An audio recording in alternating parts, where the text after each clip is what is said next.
All right. Hello, everyone. All right. Thank you so much.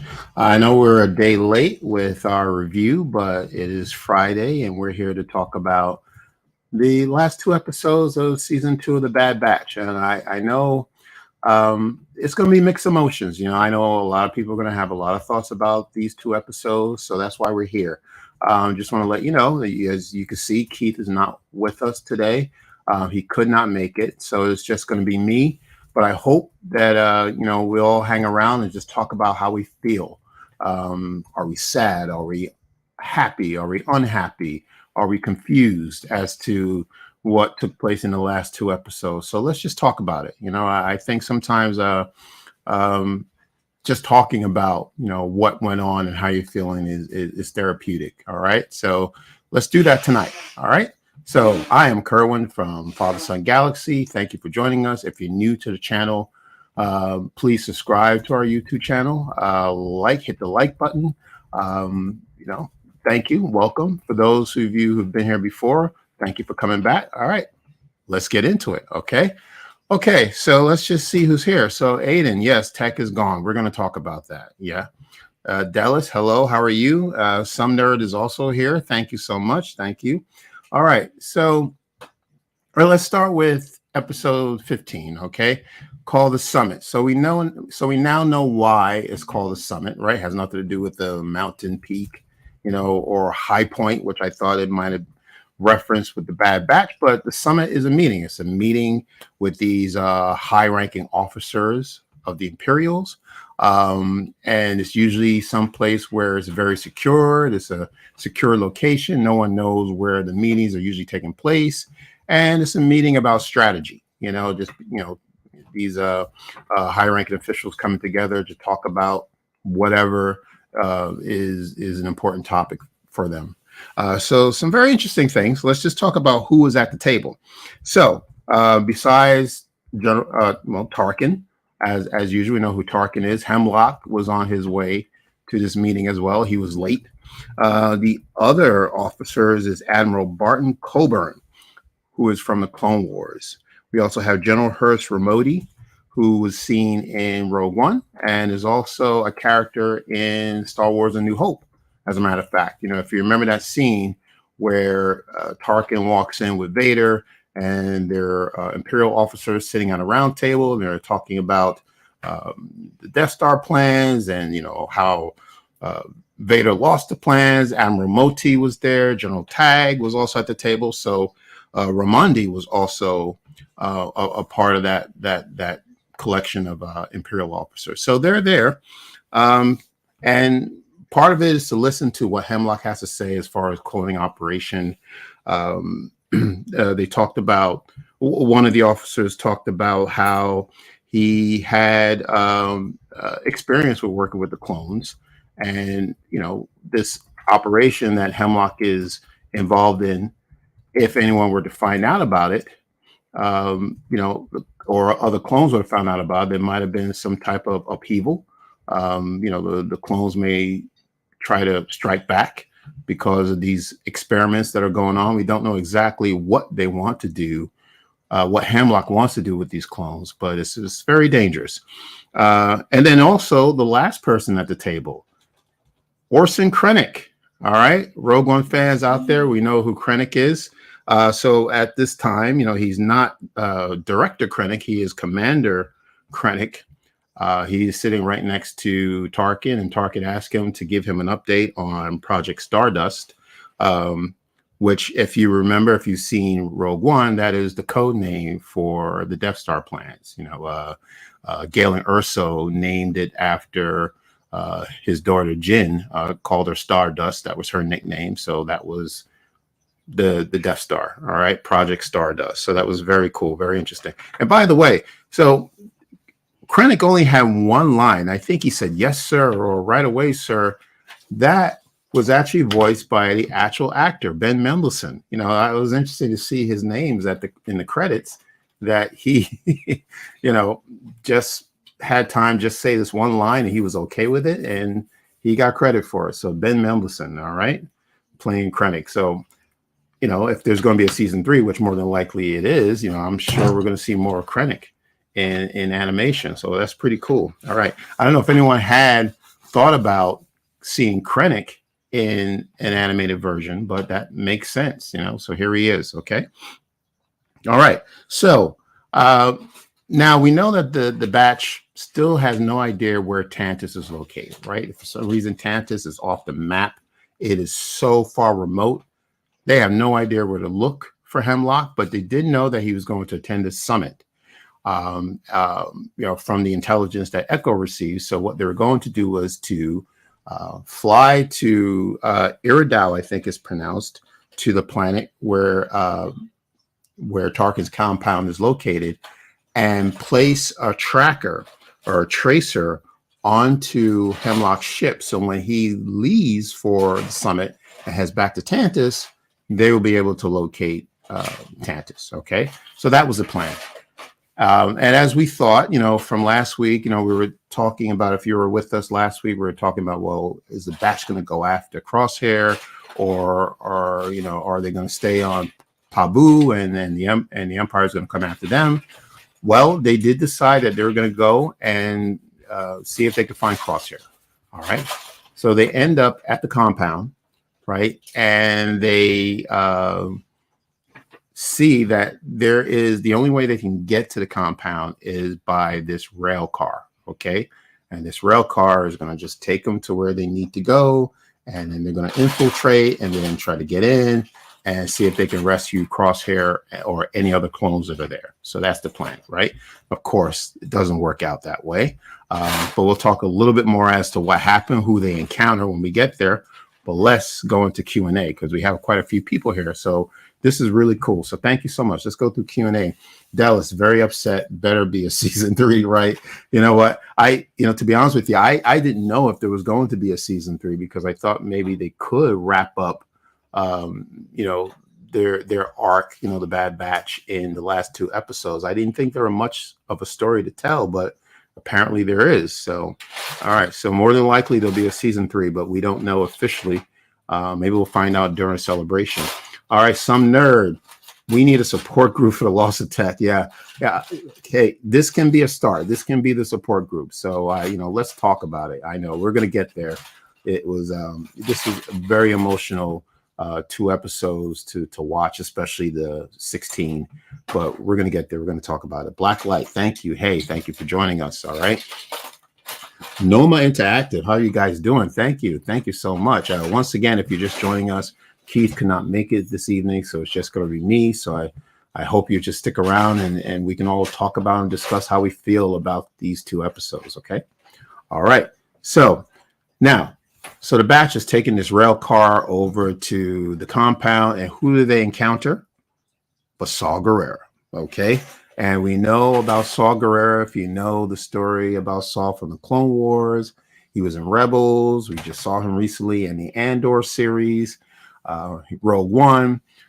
He's a bad dude, you know, like he does not like the Empire, and he will take extreme measures to protect himself and to destroy the Empire by any means necessary. Honestly, you know, he's considered a militant. He's not a part of the rebellion. He's not a part of anything. He's actually just doing things on his own, you know, wherever he feels like doing. So why he's there is he has a plan to destroy the compound. Okay. Very interesting. So he and his people are placing bombs all over the compound, detonators, and just hooking them up to different places. And the batch is saying, well, you can't do that because we're here to find Hemlock, and we want Hemlock to tell us where we can, tell us or help us find Tantiss, because that's where the clones are located. Okay. So the batch says, no, you can't do this right now. This is not the place to do it. Please don't blow up the joint. This is not the right time. But anyway, it was too late. Saw Gerrera had his detonators planted everywhere he needed to be, and of course the stormtroopers find out that they're there. They're aware that the place is infiltrated with the batch and Gerrera's people. Gerrera and the batch, they're they're exchanging blaster fire with the stormtroopers. Guerrera gets away. He gets on his ship. The batch gets back onto the rail car to escape, and then Saw ignites the detonator, and then boom. Okay, the compound, portions of the compound at least, are damaged and destroyed. There are some casualties, but where Tarkin and these Imperial leaders are located, they're secure, because that's what this is all about. Tarkin makes sure that he's in a high security place.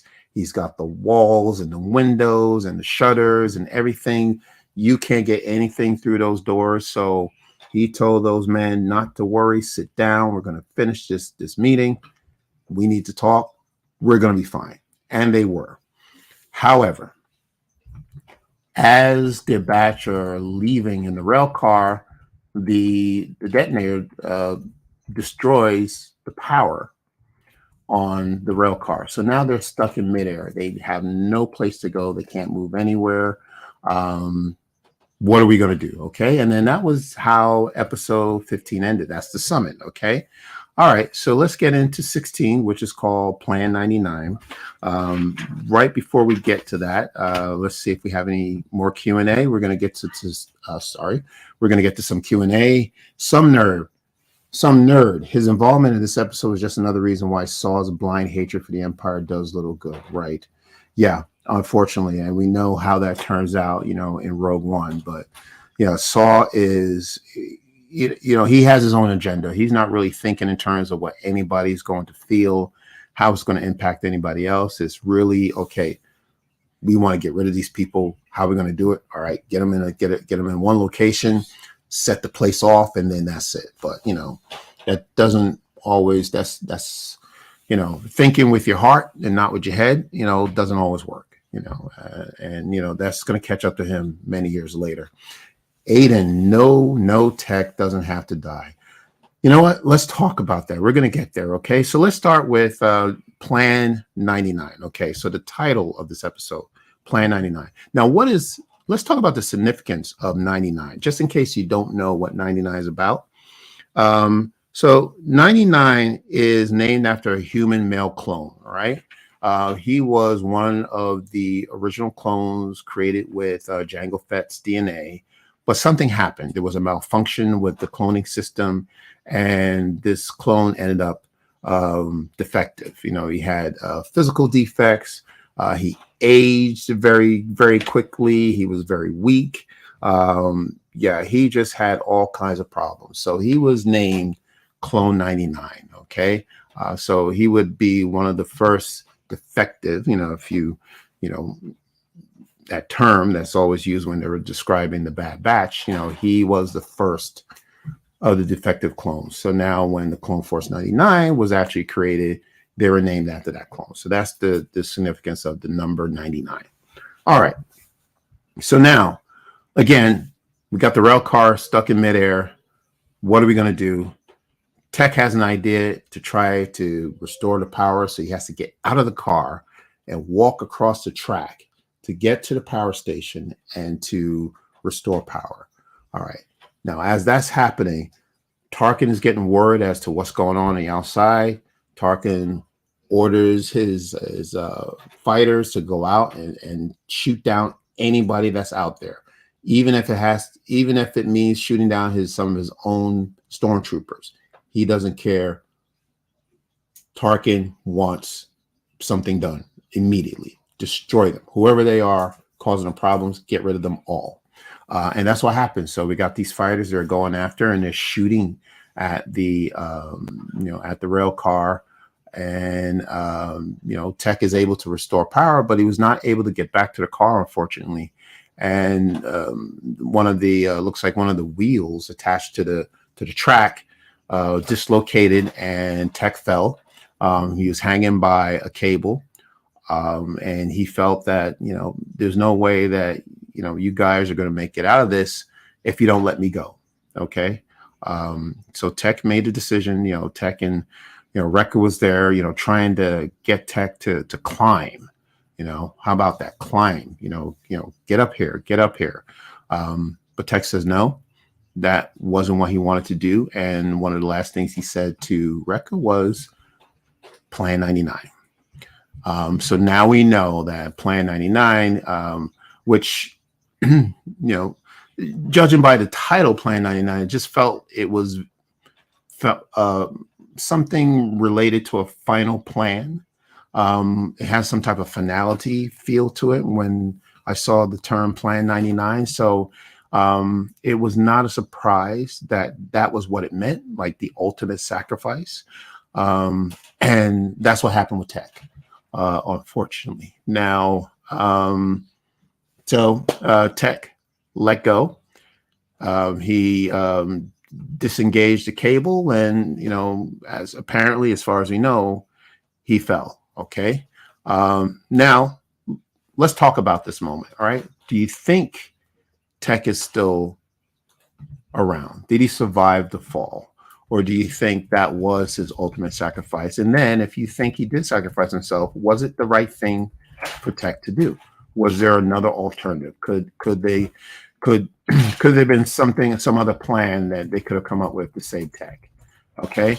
So while we're thinking about that, let's just move on. So again, Tech was able to restore the power. He was not able to save himself, but the rest of the batch was actually fine. They couldn't control the speed of the rail car, so it kept going, and then ultimately it crashed.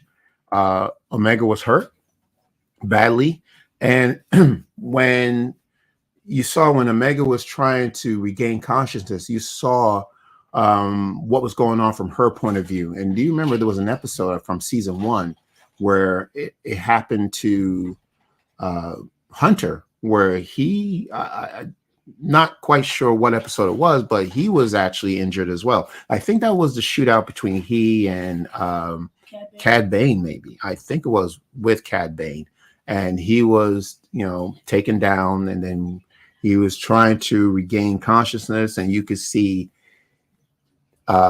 everything going on from Hunter's point of view. The sound is a little muffled, and like he's going in and out.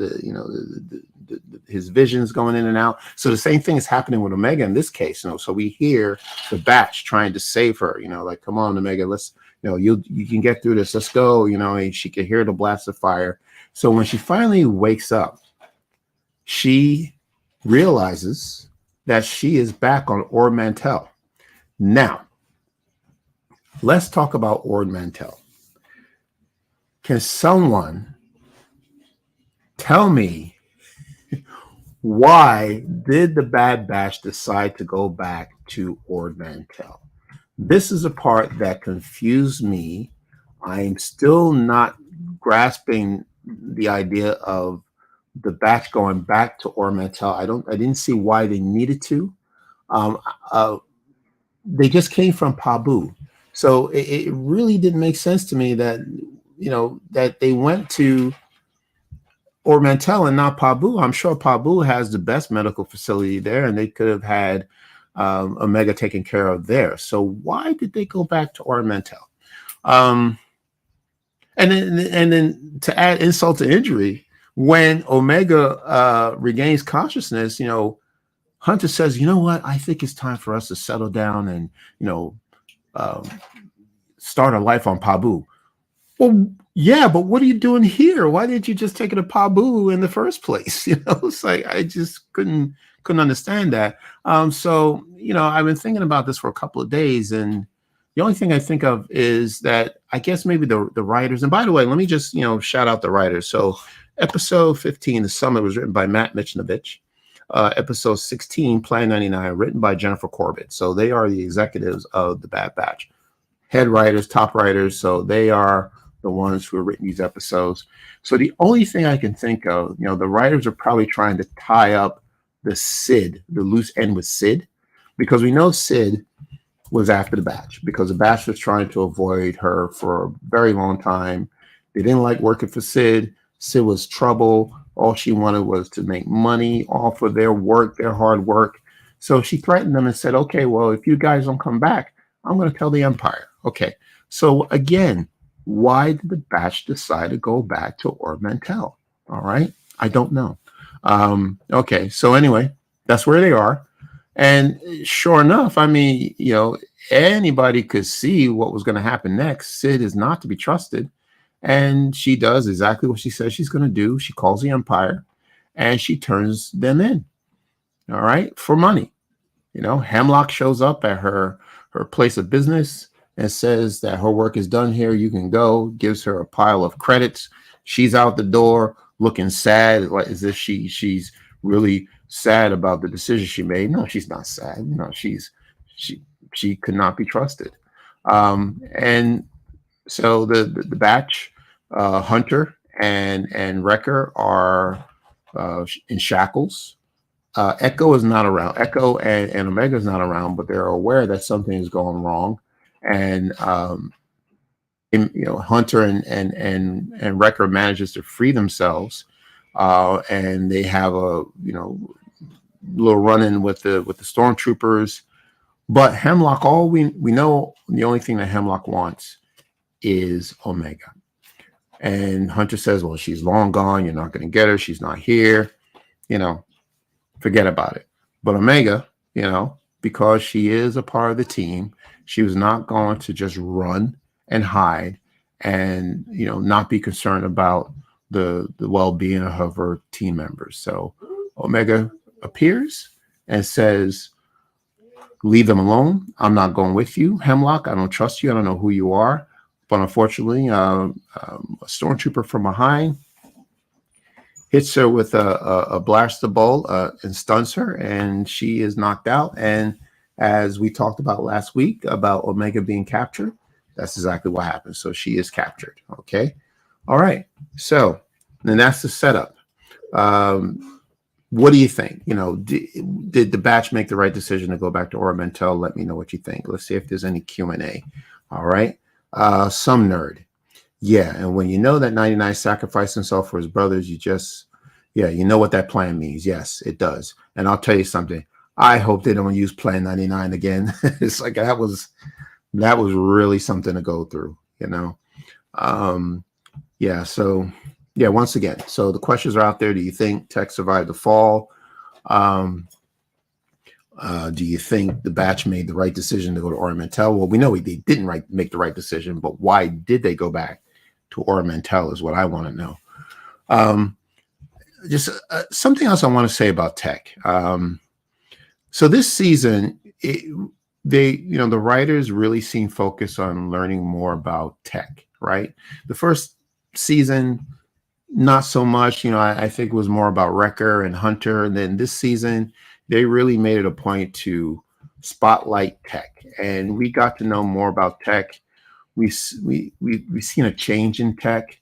I felt from the very first episode that Tech was more about not about how much he knows, because he's very smart. We know that he knows a lot, but I think he understands that sometimes it's better to listen than to talk, and I think he was starting to learn more about people and things that are happening around him.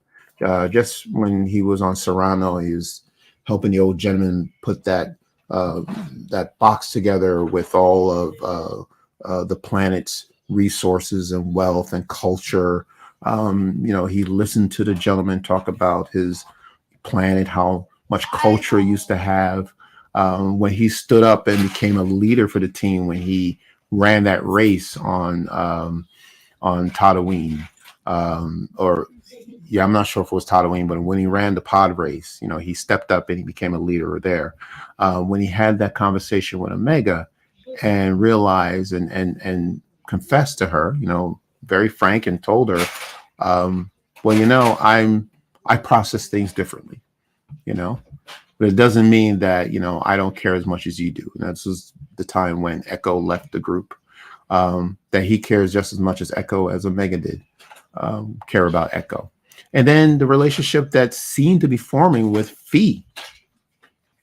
I mean, it's such a tragic moment now, as we know what happens to Tech if he's gone. But at the beginning of episode 15, when the batch is getting on the Marauder and they're ready to leave to head to Eriadu, and Fee comes out and She wants to say goodbye to Tech, but Tech is not really, again, processing what she's trying to say. She wants to just say, well, take care of yourself, come back safe. I'm going to miss you. But Tech was so into the mission and he really missed, how much Fee cares about him. And I was hoping that he wouldn't make it back to continue that relationship with Fee and to learn and understand more about her feelings. But that may not be the case anymore, but we'll see. All right. So if there no other comments at the moment, so let's move on to the final scene. Okay. We got a comment. So Alex, hi, Alex. Thank you for joining us. Hi, Kerwin. Sorry for being late. Not a problem. I've been out and about. Hope you're having a good day. Yes, we are. Thank you so much. Thank you, Lisa. Thank you so much for joining. For those of you who are just arriving again, Keith could not make it to this live stream, so I'm glad that we can talk about what's happening in these last two episodes. Thanks for hanging out with me. So we're actually starting to wrap up the last episode. Alex, great questions. I think he likely died, but there's a chance he lived. I don't think there was an alternative in that situation, but I hope he lived. It's really unlikely that he survived, but you never know. I mean, Star Wars, in the Phantom Menace, we thought, Darth Maul was long gone, but that's not the case. But this just seems a little more final, emotional. Like one of the brothers on the team, giving up their lives for others. I never served in the military. I don't know many people who have, but I get the impression that, this is something that's common with those who are, soldiers in the war, that they have maybe certain codes that they use that are personal to them. And that when that code is implemented, their fellow soldiers know what that means, and it gets them time to prepare for what's going to happen next. And I think that was this code was very personal to the batch plan. This plan 99 was very personal to them, and they knew exactly what it meant because that was something that they discussed earlier on. Like if there was any, for some reason we were placed in a position where we couldn't save ourselves, we say Plan 99, and we knew exactly what that meant. So it was very well done, very emotional. It was very tough to watch.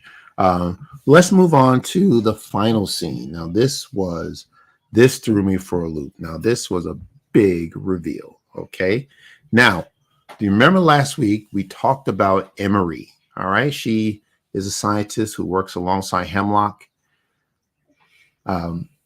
When Crosshair tried to escape the facility, he picked up a blaster and he took out the stormtroopers. But when it came to Emery, he set it to stun and he knocked her out. He did not take her life. He didn't destroy her. She was still there. So the question was, well, why did he want to keep Emery alive? So something tells me that, this character is very important. And my thought was that she was going to help Crosshair and the other clones escape. Now, that could possibly still happen in season 3, but with a twist. All right. So it turns out that she is also a clone, and not only a clone, but she's also related to Omega. She and Omega, Emery and Omega, are sisters. Very interesting. So I wonder if this means one door closes, the other one opens, meaning, but the batch lost Tech, and Tech is very, very intelligent. He knows numbers. He's fast with calculations and code breaking. But Emery is also very intelligent. She's a scientist, so she's very smart. She knows a way around this facility, so she could prove to be a great asset to the batch. Okay, I'm not saying that she's going to replace Tech, because Tech cannot be replaced, but I think she's going to be an ally to the batch in season 3. So What do you think? Another question for you. What do you think about Anne-Marie? Will she be an ally for the Batch, or will she work for Hemlock and you know, allow him to do whatever he wants to do, these experiments he wants to be, wants to be done on the clones? But she's one of them. I'd be very surprised that she would allow Hemlock to perform these experiments on the clones, and because they're just like her. So let's see what happens. This is very interesting. A very a twist, a turn of events. Omega has a sister. So that was it. Those are the last 2 episodes of season 2. So what I want to do, while there any more questions or comments are coming in, I want to talk about next week. So what's happening next week? So we will be back on Wednesday to review the next episode, the next chapter of The Mandalorian. Okay, so that's on Wednesday. Now, if you already know, if Star Wars fans should know, Star Wars Celebration in London is coming up next week. Okay, it starts on Friday and it ends on Monday. So Friday, April the 7th. So what's going to happen on the first day of Celebration? There will be a Lucasfilm showcase. Okay, and it's usually the first event that kicks off Celebration. And what happens during the showcase is that's when Lucasfilm announces these big surprises of maybe some upcoming movies, upcoming shows. They may show a trailer here or there. I don't know if that'll be something that they'll stream online. But what we're going to do, we are going to have a special live stream that Friday, April 7th, right? It's going to be at 7:30 p.m. our time, Eastern time. We're on the East Coast. And we're going to do a recap of what took place during the Lucasfilm showcase. Okay. All right. So now, just so you know, it is in London, but remember there is a time difference. Okay. So it's 11 a.m. in London time. So depending on where you are in the country, check your local time to see when we can catch the showcase. Again, I don't know if they're going to stream it. Some of the panels will be streamed, others will be not. I don't know. I doubt it. If the Lucasfilm showcase, it wasn't streamed last year, so more than likely it won't be this year, but who knows? Regardless, please follow us on Twitter, on Facebook and Instagram for any latest and greatest updates. We'll tweet it out as soon as we hear about it. We'll retweet it. So if you want to get information, you can always go to our Twitter page and make sure you hit that notification so that every time we're tweeting, you are aware of it. But yeah, I'm excited. I'm looking forward to. I'm bummed out. And Keith will tell you if he was here. We're all upset that we were not able to go to Celebration this year. But there's always another year. Okay. But again, we will be here to discuss it.